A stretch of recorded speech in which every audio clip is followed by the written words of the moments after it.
30 menit sebelum tamu undangan datang ke ulang tahun putriku, ponselku bergetar satu kali. Sebuah foto. Perempuan itu memeluk lengan suamiku di pelaminan kecil, memamerkan cincin. Menulis satu kalimat, "Mulai hari ini, akulah nyonya di rumah ini." Suruh perempuan tua itu pergi. Aku menatap layar itu cukup lama, lalu aku tersenyum. Mereka mengira aku hanya ibu rumah tangga yang tidak tahu apa-apa. Mereka lupa, setiap rupiah di rumah ini ada namaku di atasnya. Halo, sahabat semua. Selamat datang kembali di channel ini. Sebelum kita mulai, tuliskan di kolom komentar kalian menonton dari kota mana. Tekan tombol like dan subscribe supaya cerita seperti ini terus bisa hadir untuk menemani hari kalian. Nama saya Lestari. Usia saya 34 tahun. Selama 7 tahun terakhir, orang mengenal saya hanya sebagai istri Pak Damar, pengusaha properti yang sukses di kawasan Pondok Indah. Mereka melihat saya mengantar anak, memilih kue,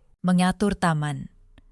Mereka pikir hidup saya hanya sebatas dinding rumah ini. Tidak ada yang tahu satu hal. Sebelum saya menikah, saya seorang notaris. Dan diam bukan berarti bodoh. Hari ini, putri saya, Kayla, genap berusia 5 tahun. Halaman belakang rumah kami di Pondok Indah sudah penuh balon warna pastel. Meja catering tertata rapi. Seorang badut sulap sedang berlatih di sudut taman. Saya berdiri di depan cermin kamar utama. Gaun satin krem.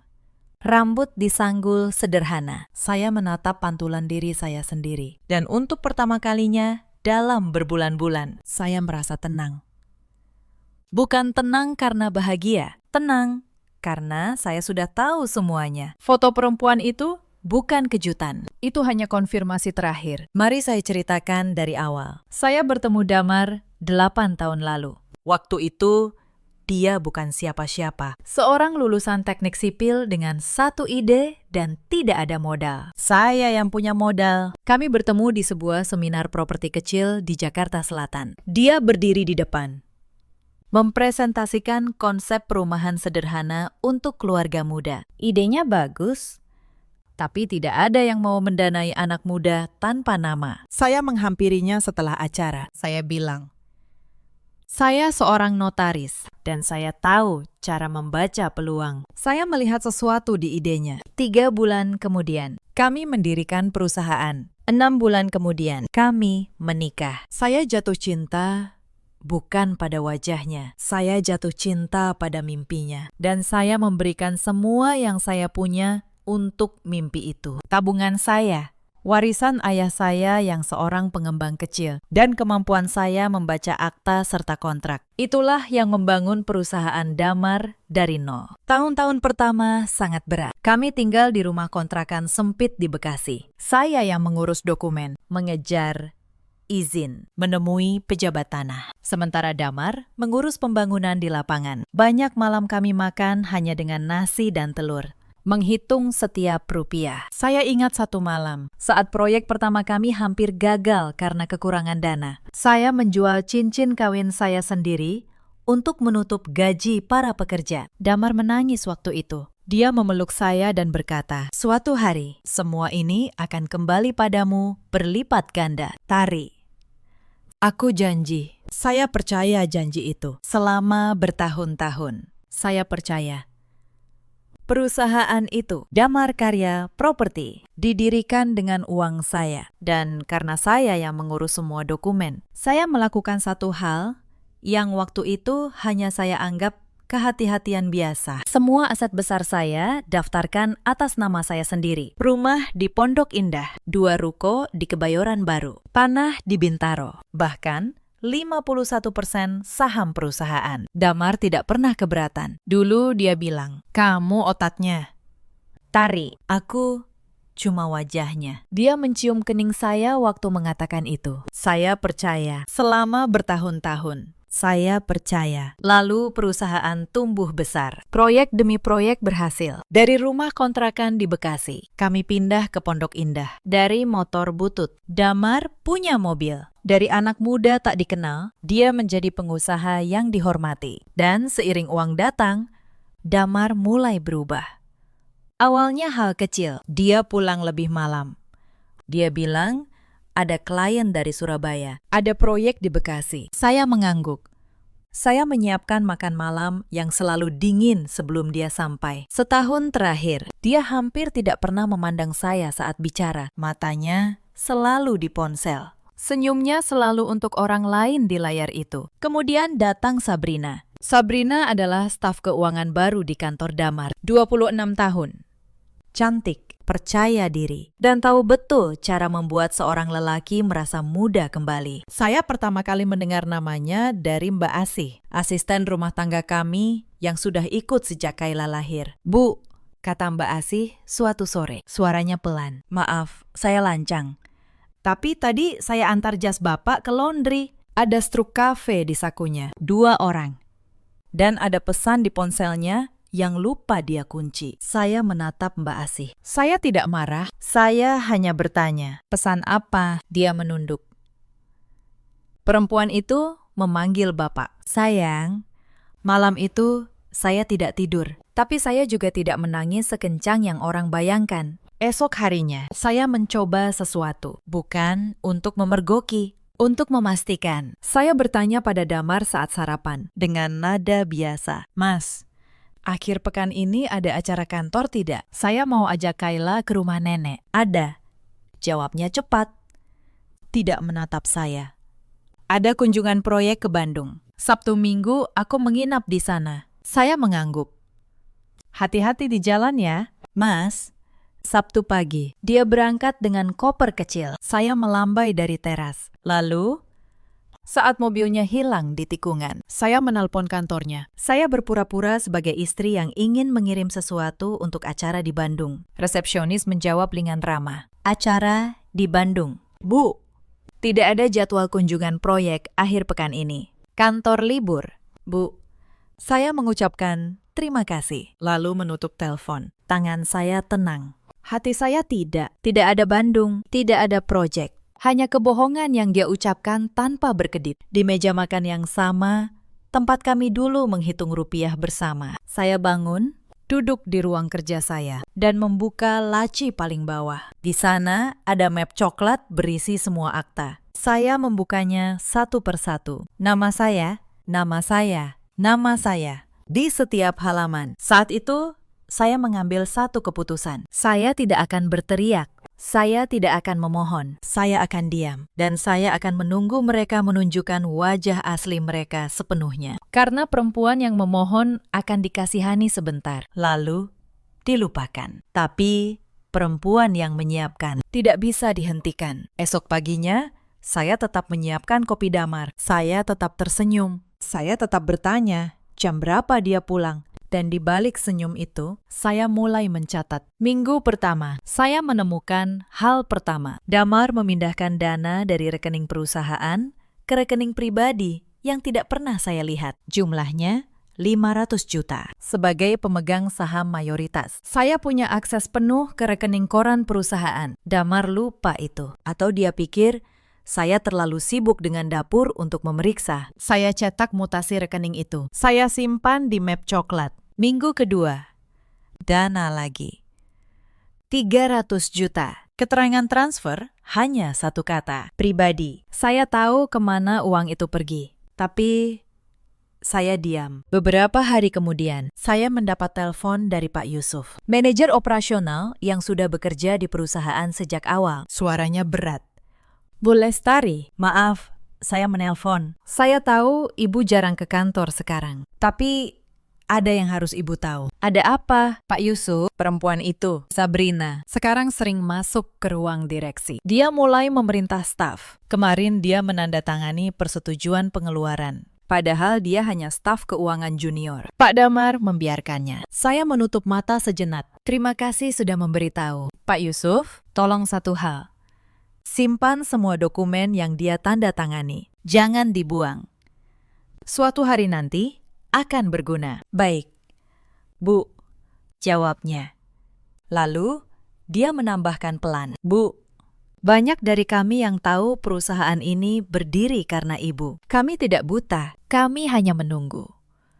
Kata-kata itu menghangatkan hati saya yang sudah lama dingin. Ternyata, di tengah pengkhianatan. Masih ada orang yang melihat kebenaran. Saya menyimpan informasi itu di arsip. Sabrina menyalahgunakan jabatan yang bahkan bukan miliknya. Setiap tanda tangannya di dokumen perusahaan adalah bukti, dan tanpa sadar, dia sedang menggali lubang untuk dirinya sendiri. Suatu malam, Damar pulang dengan kotak beludru. Dia memberikannya pada saya. Kalung emas dengan liontin berlian kecil. Untuk istriku yang paling sabar, katanya. Mencium pipi saya. Saya menerima kotak itu. Saya bilang terima kasih. Di dalam hati, saya tahu kalung ini adalah uang rasa bersalahnya. Lelaki yang berkhianat selalu membeli sesuatu yang berkilau. Supaya cahaya itu menutupi noda di tangannya. Saya menaruh kalung itu di laci bersama map coklat. Bukti dan hadiah berdampingan. Minggu ketiga, Sabrina mulai berani. Dia mengirim pesan ke ponsel saya. Nomor tak dikenal. Bu, sebaiknya ibu tahu diri. Damar sudah tidak mencintai ibu. Dia hanya kasihan. Saya membaca pesan itu di dapur sambil mengaduk sup untuk makan malam Kayla. Tangan saya tidak gemetar. Saya membalas satu kalimat. Terima kasih sudah memberitahu. Lalu saya blokir nomor itu. Bukan karena takut. Karena saya tidak ingin gangguan saat saya sedang bekerja. Tapi, dia tidak berhenti. Beberapa hari kemudian, dia menelpon lewat video dari nomor lain. Saya menjawab karena saya pikir itu dari sekolah Kayla. Wajah Sabrina muncul di layar. Di belakangnya, saya bisa melihat ruang kerja Damar. Dia tersenyum sinis. Bu Lestari, saya cuma mau ibu lihat. Ini meja Damar. Ini kursinya. Sebentar lagi, semua ini jadi milik saya, termasuk rumah ibu. Saat itu, Kayla berlari masuk ke dapur, memanggil saya. Mama, lapar. Mata Sabrina menyipit. Oh, itu anaknya ya? Tenang. Bu, nanti saya yang urus dia. Setelah ibu pergi, sesuatu di dalam diri saya mengeras seperti baja. Tapi, saya tidak meledak. Saya menutup pintu dapur, supaya Kayla tidak mendengar. Lalu saya menatap layar dengan tenang. Dengar baik-baik, kata saya pelan. Kamu boleh duduk di kursi itu, kamu boleh menyentuh meja itu, tapi jangan pernah sekalipun menyebut anak saya lagi. Karena kalau kamu berani, kamu akan tahu seberapa jauh saya bisa pergi. Untuk pertama kalinya, senyum Sabrina goyah. Saya menutup panggilan. Lalu, dengan tangan yang sangat stabil, saya menyimpan rekaman panggilan itu. Ponsel saya merekam otomatis setiap video call, dan ancamannya terhadap anak saya kini tersimpan rapi. Itu adalah kesalahan terbesar mereka. Mereka boleh menyerang saya, tapi saat mereka menyentuh anak saya, mereka mengubah seorang istri yang sabar menjadi seseorang yang tidak akan berhenti. Yang Sabrina tidak tahu. Setiap pesannya saya tangkap layar lebih dulu. Setiap ancaman, setiap penghinaan. Masuk ke map digital yang saya beri nama sederhana, arsip. Beberapa hari kemudian, saya menemukan hal yang lebih berani. Suatu malam, saya pulang dari mengantar Kayla ke rumah teman. Lampu ruang kerja saya menyala. Pintunya tertutup. Saya berdiri di koridor sebentar, lalu membukanya pelan. Damar sedang berlutut di depan brankas kecil di sudut ruangan. Tangannya memutar-mutar kombinasi angka. Dia tidak tahu saya sudah mengganti kodenya minggu lalu. Mas, panggil saya tenang. Dia terlonjak. Wajahnya berubah cepat menjadi senyum. Tari. Aku cuma cari berkas pajak. Kombinasinya kok berubah ya? Mungkin Mas salah ingat, kata saya. Berkas pajak ada di lemari kantor, bukan di brankas. Dia tertawa kaku, lalu keluar. Saya menutup pintu, dan jantung saya berdebar. Bukan karena takut, karena saya tahu di dalam brankas itu ada akta-akta asli, dan dia sedang mencoba mengambilnya. Malam itu saya pindahkan semua dokumen asli ke kotak deposit di bank. Atas nama saya, seorang. Yang saya tinggalkan di brankas hanya salinan tak bernilai. Kalau mereka mau mencuri, biar mereka mencuri kertas kosong. Esok paginya, brankas terbuka. Salinan-salinan itu hilang. Saya tidak berkata apa-apa. Saya hanya mencatat tanggalnya. Percobaan mengambil aset tanpa izin, lengkap dengan jam. 2 hari kemudian, Sabrina berani datang langsung ke rumah saya. Dia datang siang hari saat Damar di kantor. Dia menekan bel berkali-kali. Mbak Asih membuka pintu, lalu berlari memanggil saya. Saya menemuinya di teras. Saya tidak mempersilakannya masuk. Bu Lestari, katanya, menyilangkan tangan. Saya cuma mau memastikan ibu sadar posisi ibu. Damar sudah memberi saya kartu untuk rumah ini. Sebentar lagi, saya yang tinggal di sini. Saya menatapnya. Tenang. Kartu apa? Dia mengeluarkan kartu akses pagar otomatis. Saya tersenyum kecil. Itu kartu lama, Mbak. Sistem pagar ini sudah saya ganti minggu lalu. Coba saja, Mbak, tempelkan. Wajahnya memerah. Kartu itu tidak akan berfungsi, dan dia tahu itu. Tapi dia tetap mencoba menyerang dengan kata-kata. Damar mencintai saya. Ibu cuma masa lalu, mungkin, kata saya pelan.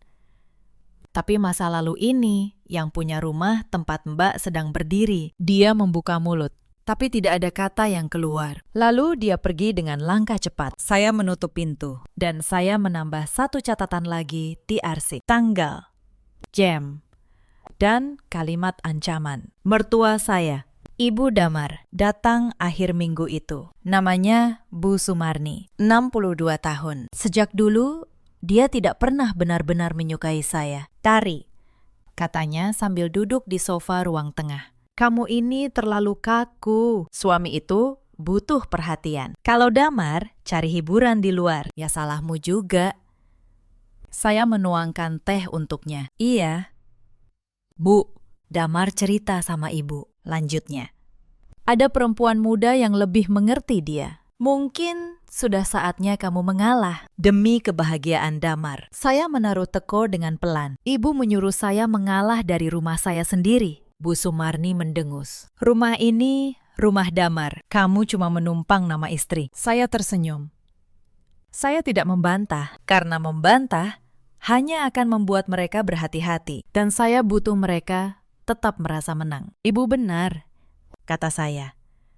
Saya akan memikirkannya. Bu Sumarni pulang dengan puas. Dia pikir dia sudah menundukkan saya. Dia tidak tahu. Kalimatnya tadi baru saja masuk ke catatan saya juga. Bersama, tanggal, dan jam. Sebulan berlalu seperti itu. Saya kumpulkan, mereka berani.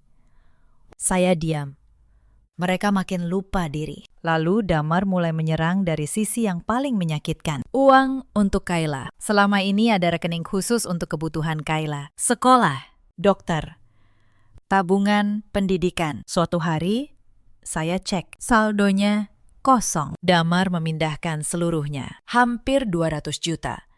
Ke rekening pribadinya. Saya menelpon dia. Saya bertanya tenang. Mas, uang sekolah Kayla kok pindah? Dia menjawab santai, seolah itu hal biasa. Aku yang cari uang. Tari, aku yang atur. Kamu urus dapur saja. Saya menutup telepon. Saya tidak berdebat. Tapi malam itu, saya buka tabungan saya sendiri. Dan saya buat rekening baru untuk Kayla. Atas nama saya dan dia. Uang yang Damar ambil, saya catat sebagai bukti. Bukan untuk saya rebut sekarang. Untuk hari yang sudah saya pilih. Karena seorang lelaki yang berani mengambil uang pendidikan anaknya sendiri demi perempuan lain sudah kehilangan hak untuk dikasihani. Damar mulai tidur di kamar tamu. Alasannya, aku banyak kerja. Takut mengganggu kamu. Saya mengangguk. Saya membiarkan dia pindah. Lebih mudah bagi saya untuk bergerak di malam hari tanpa dia di sebelah. Akhir pekan itu, saya membawa Kayla makan di sebuah restoran keluarga di Kemang. Saya ingin dia merasa normal di tengah rumah yang makin dingin. Dan di sanalah saya melihat mereka, Damar dan Sabrina, di meja sudut. Tertawa, berpegangan tangan. Seolah dunia milik mereka. Damar yang katanya sedang banyak kerja. Kayla menarik tangan saya. Mama, itu papa. Saya berlutut. Menatap mata anak saya. Iya. Sayang, papa sedang ada urusan. Kita makan di tempat lain saja ya, yang ada es krimnya. Saya membawanya keluar sebelum dia melihat lebih banyak. Tapi Sabrina sudah melihat saya, dan alih-alih malu, dia tersenyum.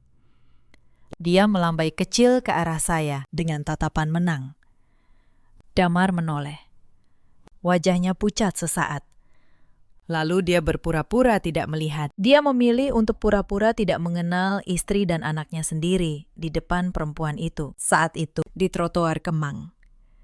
Sambil menggandeng Kayla yang masih bertanya, "Kenapa kita tidak menyapa Papa?" Sesuatu di dalam diri saya benar-benar mati. Cinta terakhir yang masih tersisa padam saat itu juga. Tapi saya tidak menangis di depan Kayla. Saya membelikannya es krim coklat kesukaannya. Dan saya tertawa bersamanya. Sementara di dalam hati, saya berkata satu hal. Mereka sudah memilih. Sekarang giliran saya memilih. Di malam-malam itu, saya bertemu Pak Hendra, pengacara senior yang dulu rekan ayah saya. Saya membawa map coklat. Dia membukanya.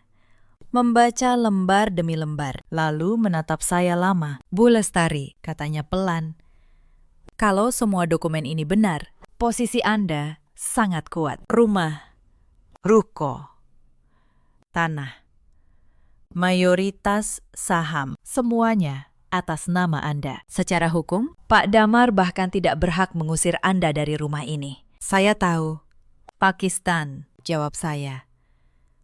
"Saya yang mendaftarkan semuanya 7 tahun lalu." Pak Hendra menatap saya dengan rasa hormat yang tidak dia sembunyikan. Banyak perempuan datang ke kantor saya setelah semuanya terlambat. Setelah mereka menandatangani surat yang tidak mereka baca. Setelah aset mereka pindah tangan. "Anda berbeda, Bu. Anda menyiapkan diri sejak awal. Bukan karena saya pintar, Pakistan," kata saya. "Karena ayah saya pernah mengajari saya satu hal. Cinta boleh kamu berikan sepenuhnya, tapi namamu di atas kertas. Jangan pernah kamu serahkan pada siapapun." Pak Hendra tersenyum tipis. "Lalu, apa yang Anda tunggu?" Saya menutup map coklat. Saya menunggu mereka berani melakukannya di depan orang banyak, supaya tidak ada yang bisa berkata, "Saya yang jahat." Pak Hendra mengangguk perlahan. Dia mengerti. Karma yang paling sempurna bukan yang datang diam-diam, tapi yang datang di hadapan semua mata. Lalu tibalah hal yang mempercepat semuanya. Akta perusahaan. Suatu sore, Damar masuk ke ruang kerja saya membawa setumpuk dokumen. Wajahnya manis sekali. Manis yang sudah lama tidak saya lihat. "Tari," katanya. "Ini cuma formalitas. Perusahaan mau ekspansi ke Surabaya. Bank minta tanda tangan kamu di sini sebagai pemegang saham. Kamu tanda tangan saja, biar urusan kantor lancar." Saya menerima dokumen itu. Saya pura-pura membaca sekilas, lalu meletakkannya. "Nanti malam saya baca dulu ya, Mas."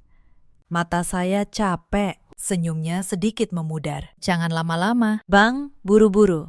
Malam itu saya baca dokumen itu kata demi kata, dan jantung saya berhenti sejenak. Itu bukan formalitas, itu surat pengalihan saham. Jika saya tanda tangan, 51% saham saya berpindah ke nama Damar. Dalam semalam, saya akan kehilangan kendali atas perusahaan yang saya bangun dengan uang ayah saya. Saya duduk diam sangat lama, bukan karena takut, karena akhirnya saya mengerti seberapa jauh mereka berani. Mereka tidak hanya ingin mengganti saya, mereka ingin saya keluar dengan tangan kosong, supaya saat saya pergi, saya tidak bisa membawa apapun. Esoknya saya kembalikan dokumen itu pada Damar, dengan senyum.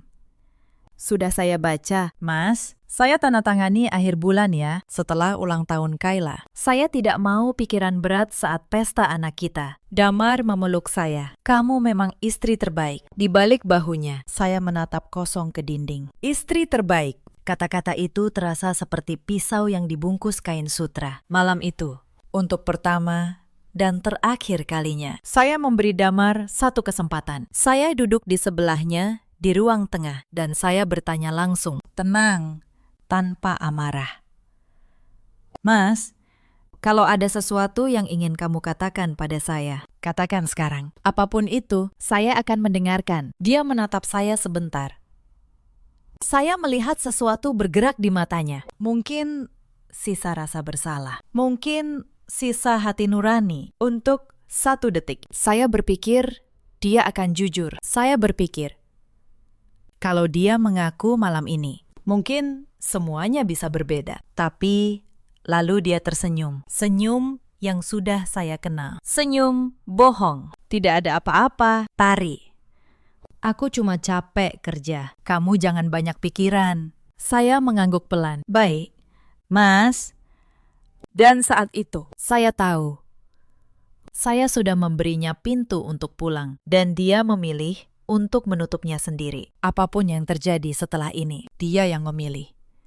Bukan saya membawa surat pengalihan saham itu ke Pak Hendra keesokan harinya. Dia membacanya.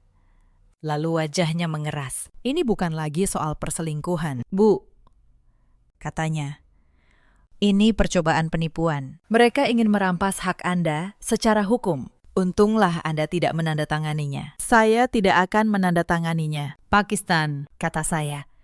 Tapi saya akan menyimpannya sebagai bukti niat mereka. Pak Hendra menyiapkan 2 hal untuk saya. Pertama, surat resmi yang menyatakan kepemilikan sah saya atas semua aset. Kedua, draft gugatan.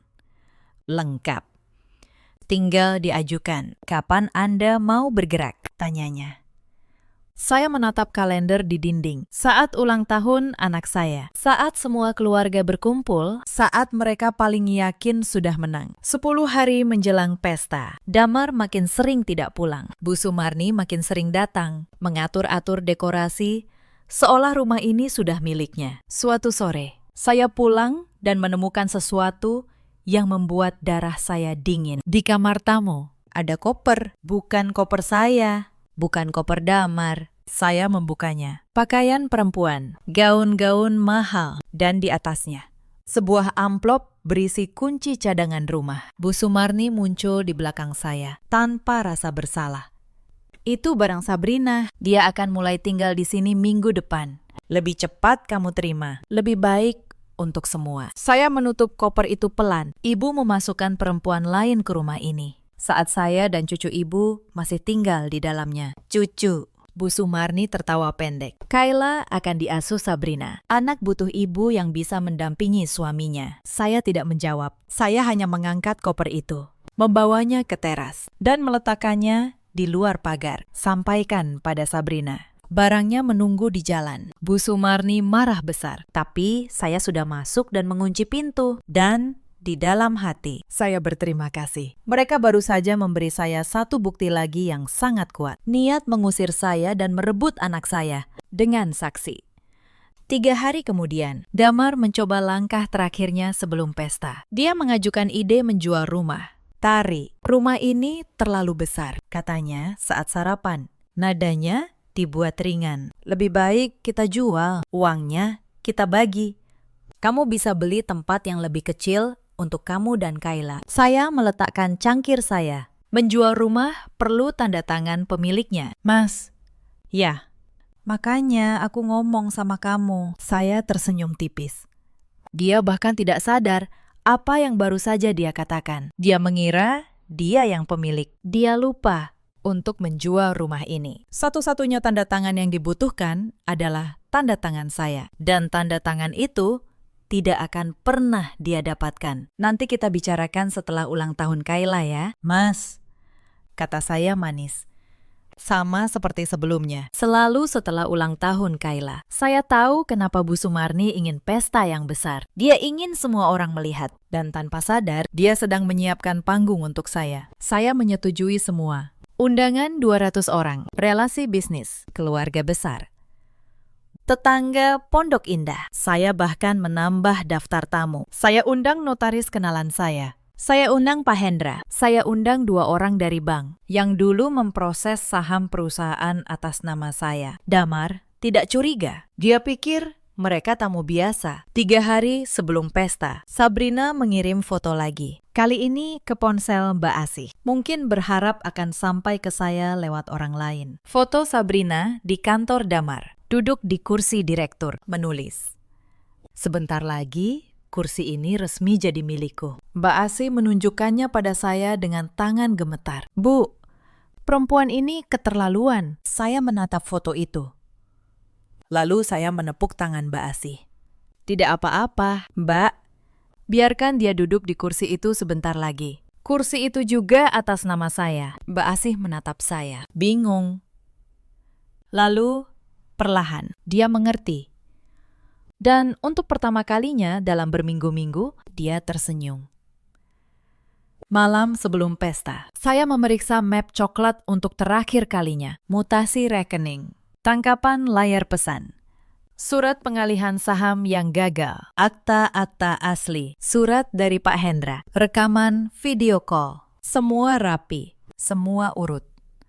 Saya menatap setiap lembar seperti seorang jenderal menatap petanya sebelum perang terakhir. Tidak ada amarah lagi di dada saya, hanya ketenangan dingin yang datang ketika seseorang sudah tahu persis apa yang akan dia lakukan. Saya menelpon Pak Hendra sekali lagi malam itu. Besok, Pakistan, saat acara dimulai, saya butuh Bapak ada di sana. Saya akan datang, Bu, jawabnya.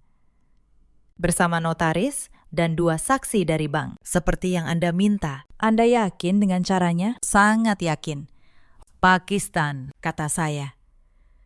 Mereka memilih panggung. Saya hanya akan naik ke panggung itu. Saya menutup map coklat. Lalu, saya masuk ke kamar Kayla, mencium keningnya yang sedang tidur. Maaf, Nak, bisik saya.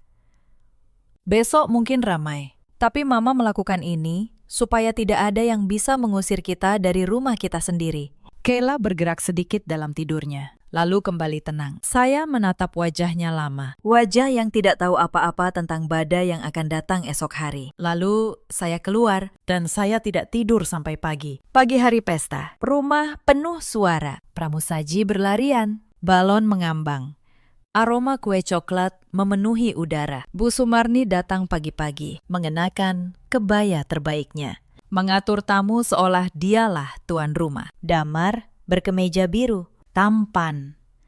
Sesekali tersenyum pada ponselnya. Saya mengamati mereka dari jendela kamar. Mereka begitu yakin, begitu puas. Mereka pikir hari ini adalah hari kemenangan mereka. Hari saya akan diusir dengan tenang di depan semua orang. Mereka tidak tahu. Di meja kecil, dekat kue ulang tahun, saya sudah meletakkan sebuah map coklat sejak subuh. Lalu ponsel saya bergetar. Foto pernikahan kecil itu. Sabrina memeluk lengan Damar. Cincin. Kalimat itu. Mulai hari ini, akulah nyonya di rumah ini. Suruh perempuan tua itu pergi. Saya menatap layar itu. Lalu, saya tersenyum. Mereka memilih hari ini. Bagus. Saya juga. Saya turun ke taman dengan gaun satin krem. Tamu mulai berdatangan. Bu Sumarni menyambut mereka di depan, seolah dia tuan rumahnya. Damar berdiri di sampingnya, tampan dengan kemeja biru. Sesekali memeriksa ponsel dengan senyum yang bukan untuk anaknya. Saya menyalami tamu satu persatu. Tenang, anggun. Pak Hendra datang, mengangguk pada saya dari kejauhan. 2 orang bank datang. Notaris kenalan saya datang. Semua sudah di tempat. Acara berjalan. Badut sulap menghibur anak-anak. Kayla tertawa. Pipinya merah karena senang. Saya menatapnya. Dan untuk sesaat, hati saya hangat di tengah semua ini. Para tetangga Pondok Indah datang membawa kado. Beberapa ibu menghampiri saya, memuji dekorasi, menanyakan kabar. Saya menjawab dengan senyum, melayani mereka seperti tuan rumah yang baik. Tidak ada yang tahu apa yang tersembunyi di balik ketenangan saya. Tidak ada yang tahu bahwa di meja dekat kue, sebuah map coklat sedang menunggu. Kayla berlari menghampiri saya, memeluk kaki saya. Mama, ini hari terbaik, katanya. Matanya berbinar.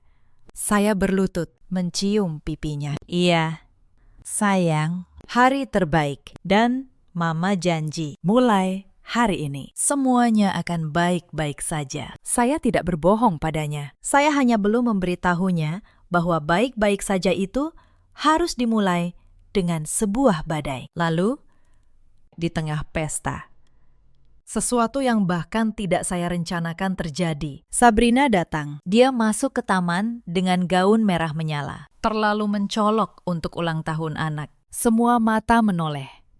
Bu Sumarni tersenyum lebar dan menyambutnya. Ah, ini dia, kata Bu Sumarni keras. Sengaja agar terdengar. Calon menantu saya yang sebenarnya. Suasana taman mendadak hening. Tamu saling pandang. Damar terlihat panik sesaat, tapi tidak menghentikan ibunya. Sabrina berjalan ke tengah, menghampiri saya. Dia tersenyum sinis. Bu Lestari, saya rasa sudah waktunya Ibu tahu diri. Damar dan saya sudah menikah siri. Rumah ini, perusahaan ini. Sekarang ada pemilik barunya. Tamu mulai berbisik. Beberapa wajah memandang saya dengan kasihan. Damar akhirnya maju. Suaranya berat. Mencoba terdengar berwibawa. Tari, maafkan aku. Tapi mungkin memang lebih baik kita berpisah. Kamu boleh bawa barang pribadimu. Kayla tetap di sini, bersama keluarga ini. Bu Sumarni menambahkan, suaranya tajam. Pergilah baik-baik. Tari, jangan buat keributan di depan tamu. Ingat, kamu di sini cuma numpang nama istri. Itulah kalimatnya. Persis seperti yang saya tunggu, di depan 200 orang, di depan notaris, di depan pengacara, di depan bank. Saya tidak menangis, saya tidak berteriak. Saya berjalan pelan ke meja kecil dekat kue ulang tahun. Tempat saya sudah meletakkan map coklat sejak pagi. Saya mengangkatnya, lalu saya berbalik menghadap semua orang. Sebelum saya pergi, kata saya. Suara saya jernih dan tenang. Izinkan saya menjelaskan satu hal, supaya tidak ada yang salah paham. Saya membuka map. Saya mengeluarkan lembar pertama. Ini akta kepemilikan rumah ini. Rumah di Pondok Indah, tempat kita berdiri sekarang. Saya angkat tinggi. Atas nama saya, Lestari. Bukan Damar. Senyum Bu Sumarni membeku. Saya mengeluarkan lembar kedua. Ini akta 2 ruko di Kebayoran Baru dan tanah di Bintaro. Atas nama saya.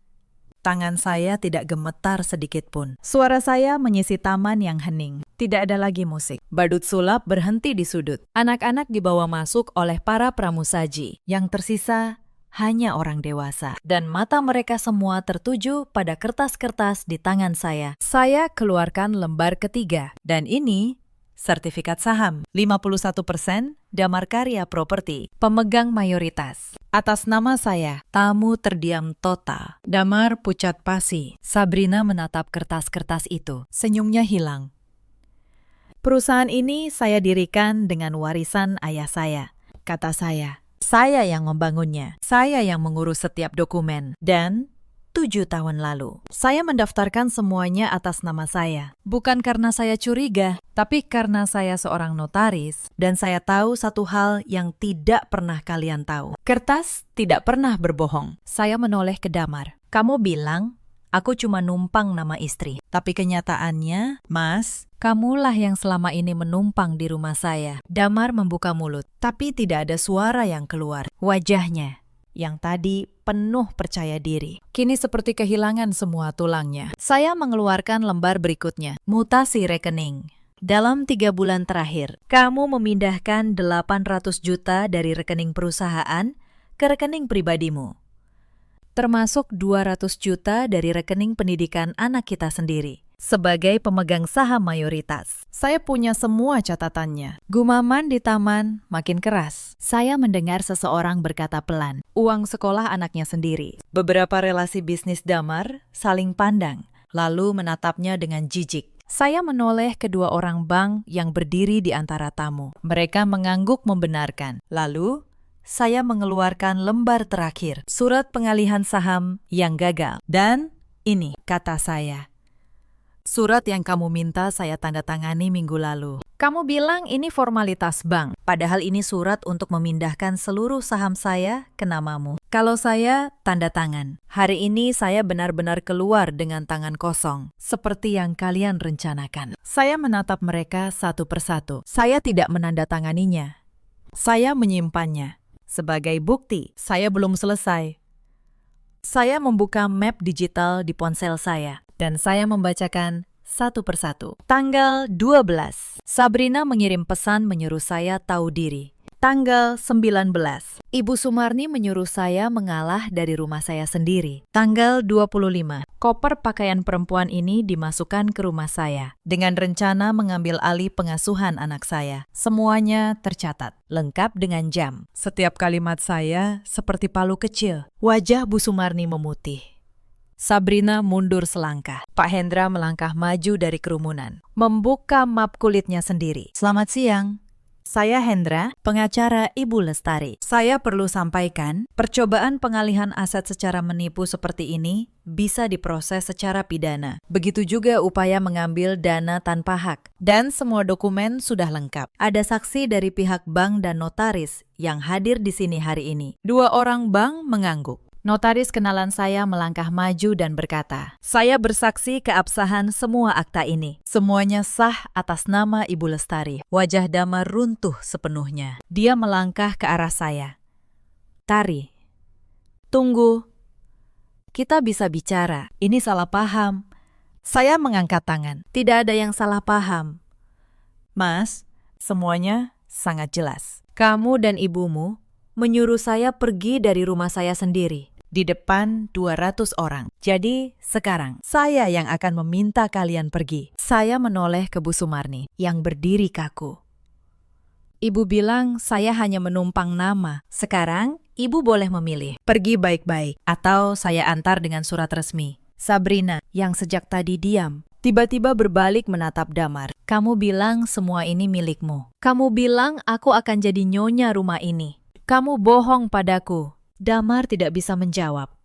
Dia hanya berdiri di tengah taman, di antara 2 perempuan, di depan 200 mata, dengan tangan kosong yang baru saja dia kira penuh. Sabrina menertawakan dirinya sendiri. "Pahit.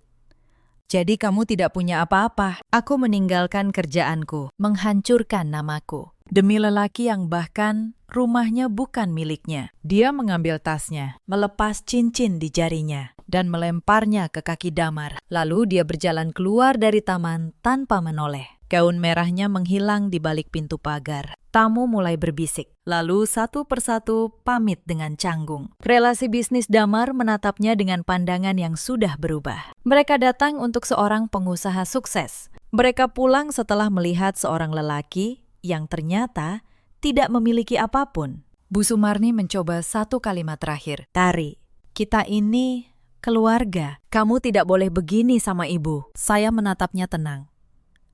"Ibu memanggil saya keluarga hari ini. Padahal kemarin ibu menyuruh perempuan asing menggantikan saya di rumah saya sendiri." "Keluarga tidak melakukan itu, Bu." Bu Sumarni tidak bisa menjawab. Dia menggandeng anaknya yang masih terpaku. Dan mereka berdua berjalan keluar, menunduk di depan tamu yang masih tersisa. Saya berdiri sendiri di tengah taman yang mulai sepi. Balon-balon masih mengambang. Kue coklat masih utuh. Lalu, saya mendengar suara kecil. "Mama." Kayla berdiri di pintu, memeluk boneka kelincinya. Dia tidak mengerti apa yang terjadi, tapi dia melihat orang-orang pergi. Saya berlutut, membuka tangan saya. Dia berlari memeluk saya. "Pestanya selesai?" tanyanya. Saya tersenyum, menahan air mata yang baru sekarang berani turun. "Belum. Sayang, kita masih punya kue, kita masih punya badut, dan kita masih punya rumah ini. Ayo kita tiup lilinnya." Saya menggendong Kayla, berjalan ke meja kue. Mbak Asih menyalakan 5 lilin kecil. Beberapa tetangga yang tersisa, yang selama ini diam-diam menyayangi saya, ikut bertepuk tangan pelan. Kayla meniup lilinnya. Asapnya naik tipis ke udara sore. Hari itu, saya tidak kehilangan apa-apa. Saya justru mendapatkan kembali rumah saya, nama saya, dan ketenangan yang sudah lama hilang. 3 bulan kemudian, gugatan cerai selesai karena semua aset atas nama saya. Damar keluar persis seperti yang dia rencanakan untuk saya, dengan tangan kosong. Persidangan berjalan singkat. Pak Hendra mengajukan semua bukti, akta, mutasi rekening, surat pengalihan saham yang gagal, rekaman ancaman terhadap Kayla, kesaksian para staf kantor. Tidak ada yang bisa dibantah.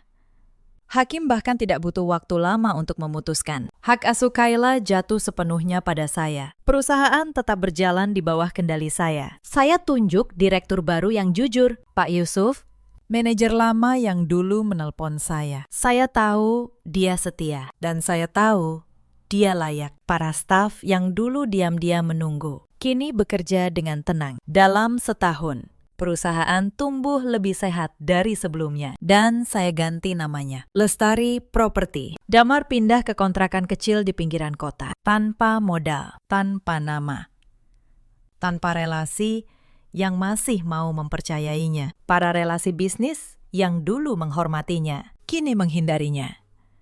Kabar tentang apa yang dia lakukan pada istri dan anaknya sendiri menyebar cepat di kalangan pengusaha. Tidak ada yang mau bekerja sama dengan lelaki yang tega menukar keluarganya dengan kertas kosong. Saya dengar dia mencoba membuka usaha baru beberapa kali. Sebuah toko bahan bangunan kecil. Lalu, jasa kontraktor. Lalu, mencoba menjadi makelar tanah. Semuanya gagal. Bukan karena dia tidak bisa, tapi karena tidak ada lagi yang percaya padanya. Reputasi ternyata adalah modal yang tidak bisa dibeli kembali. Bu Sumarni tinggal bersamanya di kontrakan itu. Perempuan yang dulu mengatur-atur rumah saya seolah miliknya, kini tinggal di satu kamar sempit bersama anaknya yang gagal. Saya dengar mereka sering bertengkar. Bu Sumarni menyalahkan Damar. Damar menyalahkan ibunya yang dulu mendorongnya pada Sabrina. Dua orang yang dulu mengira mereka memiliki segalanya, kini hanya memiliki satu sama lain dan penyesalan. Sabrina menghilang dari kota